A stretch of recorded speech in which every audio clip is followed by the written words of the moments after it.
Sementara itu, untuk mempererat hubungan antar lembaga pemerintah Kota Prabu Mulih bersama DPRD Kota Prabu Mulih, mengadakan pertandingan sepak bola persahabatan, selain untuk mempererat hubungan serta menjaga kesehatan.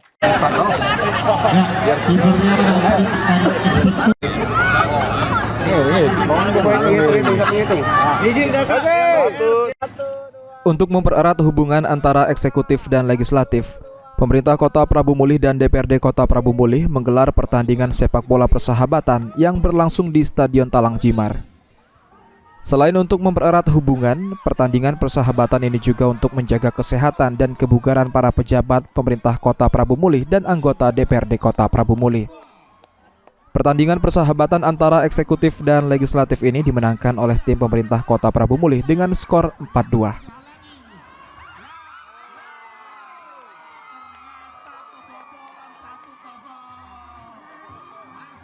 Dengan efektif ya, supaya hubungan baik. Dan ini mana pernah terjadi, baru di Prabu Mulih terjadi macam itu. Kita pengen membangun tempat kita dewek, kita bangun maka itu terjalin hubungan ya. Ranking sama-sama ketua DPRD dan wakil ketua, rombongan anggota dewan, seluruhnya kami sama-sama. Maka itu kami ajak main sama-sama supaya masyarakat tahu ya. Oke, saya. Sementara itu, Ketua DPRD Kota Prabu Mulih, Denny Victoria, mengatakan, meski kalah dalam pertandingan persahabatan ini, Denny merasa senang bersaing dalam olahraga.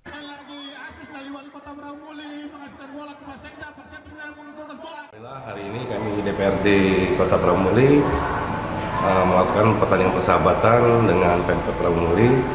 Walaupun kami tadi mengalami kekalahan, tapi insya Allah minggu depan kita yang menang. Berarti ini bakal rutin untuk pertandingan ini, Pak? Insya Allah iya. Tadi kata Pak Wali Kota, kalau bisa kita per minggu kita adakan tanding persahabatan. Mungkin harapannya dari DPR sendiri, Pak?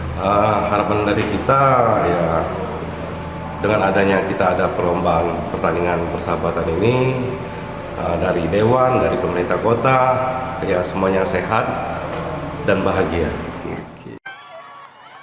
Pertandingan persahabatan ini juga ikut dilakukan oleh tim ibu-ibu dari pemerintah Kota Prabu Mulih dan tim ibu-ibu dari DPRD Kota Prabu Mulih. Anggi Perkasa, PAL TV.